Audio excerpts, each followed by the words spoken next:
Good morning students.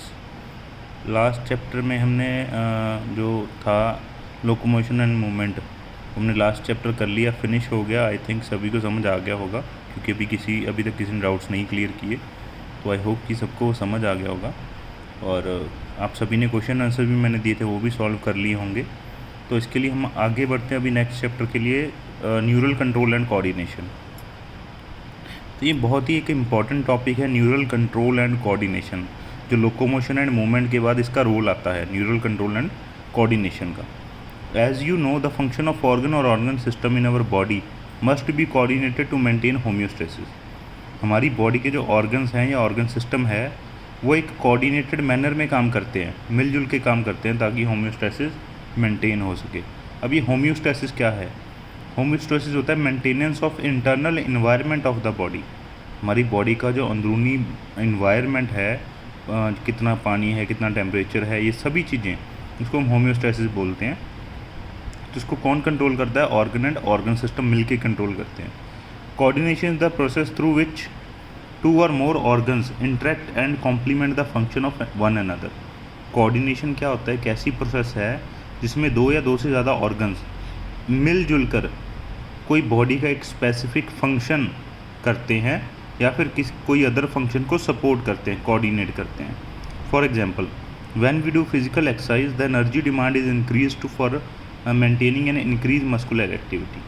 बिल्कुल सही है, जब हम ज़्यादा फिजिकल एक्सरसाइज करते हैं तो हमारी बॉडी को ज़्यादा एनर्जी की ज़रूरत होती है, ताकि जो मस्कुलर एक्टिविटी है, इंक्रीज मस्कुलर एक्टिविटी है, उसको मेंटेन किया जा सके। तो इसके लिए हमें क्या चाहिए? सप्लाई ऑफ ऑक्सीजन, ये भी बढ़ जाती है, ये ऑटोमेटिकली बढ़ जाती है। ठीक है, ज़्यादा जब एनर्जी चाहिए तो हमें ऑक्सीजन की सप्लाई भी ज़्यादा चाहिए, वो अपने आप बढ़ती है। हम जानबूझकर ज़्यादा ऑक्सीजन की सप्लाई नहीं बढ़ाते, हमारी बॉडी जो है अपने आप ये डिमांड को पूरा करती है। The increase supply of oxygen necessitates an increase in the rate of respiration. अब जैसे ही ऑक्सीजन की सप्लाई बढ़ेगी, साथ ही साथ रेस्पिरेशन रेट भी इंक्रीज़ हो जाएगा। अब ये रेस्पिरेशन रेट क्या होता है? Process of break down of food और एंड रिलीज ऑफ एनर्जी। जब हम फूड खाते हैं उसके ब्रेक डाउन का प्रोसेस हो, उसको बोलते हैं रेस्पिरेशन, और एनर्जी रिलीज होती है। हार्ट बीट फास्ट हो जाती है, ब्लड फ्लो फास्ट हो जाता है via blood vessels. Blood vessels में जो ब्लड का फ्लो है वो भी फास्ट हो जाता है। क्यों? ज़्यादा ऑक्सीजन पहुँचेगी, ज़्यादा एनर्जी प्रोड्यूस होगी, ज़्यादा एनर्जी प्रोड्यूस होगी तो पूरी बॉडी तक पहुँचाना भी ज़रूरी है उस एनर्जी को, ताकि हमारी जो इंक्रीज्ड मस्कुलर एक्टिविटी है उसको पूरा किया जा सके। ठीक है। When physical exercise is stopped, the activities of the nerves, lungs, heart and kidney gradually return to their normal condition.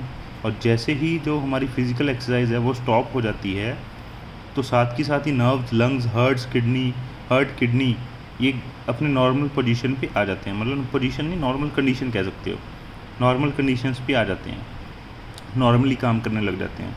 That the function of muscle, lungs, heart, blood vessel, kidney and other organ are coordinated while performing physical exercise.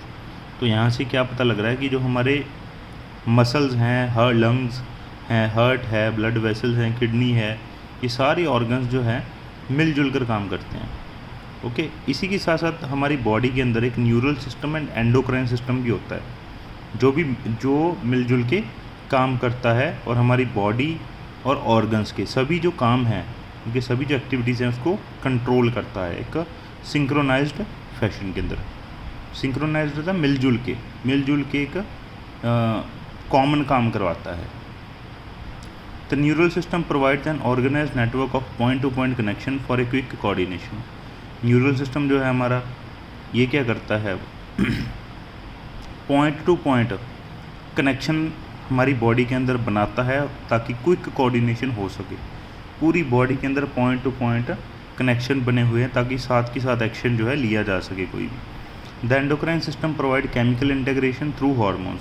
जो हमारा endocrine system है, ये तो hormones के जरिए काम करता है, केमिकल इंटीग्रेशन करता है। In this chapter you will learn about the neural system of humans. इसमें हम न्यूरल सिस्टम के बारे में बात करेंगे। Mechanism of neural coordination, like transmission of nerve impulse conduction across synapse and the physiology of reflex action. ये चीज़ें हम इसमें डिस्कस करेंगे, जो जैसे कि ट्रांसमिशन कैसे होता है नर्व इम्पल्स का, इम्पल्स कंडक्शन कैसे होती है? साइनैप्स के जरिए। साइनैप्स क्या होता है? दो नर्व्स के बीच में जो स्पेस होता है उसको हम बोलते हैं साइनैप्स। एंड रिफ्लेक्स एक्शन, उसकी फिजियोलॉजी क्या है, कैसे वो काम करता है, ये सब चीज़ें हम डिस्कस करेंगे आगे। Neural system. Neural system of animals is composed of highly specialized cells called neurons which can detect, receive and transmit different kind of stimuli. कहते जो एनिमल्स हैं उनके जो न्यूरल सिस्टम है वो किस चीज़ का बनता है? स्पेशल सेल का बनता है, न्यूरॉन जिसको हम बोलते हैं, जो कि किसी नर्व इम्पल्स को या स्टिमुलस को डिटेक्ट कर सकती है, रिसीव कर सकती है और ट्रांसमिट कर सकती है आगे फर्दर। तो बेसिकली कह सकते हो कि जो हमारी बॉडी है या एनिमल्स का जो न्यूरल सिस्टम है वो न्यूरॉन से बना होता है, न्यूरॉन से। ये स्पेशल तरह के सेल होते हैं। Neural organization is very simple in lower invertebrates. For example, in Hydra, it is composed of network of neurons. The neural system is better organized in insect, where a brain is present along a number of ganglia and neural tissue. The vertebrates have a more developed neural system. कहते जो neural system है सभी में अलग अलग तरह का होता है। जो लोअर इनवर्टिब्रेट्स होते हैं उनके अंदर न्यूरल सिस्टम बहुत ही ज़्यादा सिंपल होता है। जैसे कि हम हाइड्रा की बात करें तो उसमें सिर्फ नेटवर्क है न्यूरॉन्स का, उसकी बॉडी के अंदर सिर्फ न्यूरॉन्स का नेटवर्क है और कुछ नहीं है।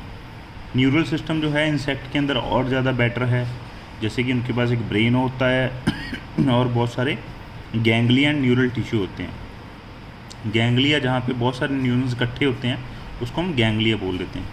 और जो वर्टिब्रेट्स हैं इनके पास और भी ज़्यादा डिवेल्प्ड न्यूरल सिस्टम होता है। ओके, तो अब हम बात करेंगे ह्यूमन न्यूरल सिस्टम की। हमारी बॉडी के अंदर न्यूरल सिस्टम कैसा होता है? बेसिकली ये दो पार्ट्स में डिवाइड है, central neural system and peripheral neural system. जो सेंट्रल न्यूरल सिस्टम है इसमें ब्रेन और स्पाइनल कोड आ जाता है और यहाँ पे सारी इन्फॉर्मेशन प्रोसेस की जाती है एंड कंट्रोल की जाती है। Okay, brain and spinal cord इसके अंदर सारी प्रोसेस और कंट्रोल की जाती है।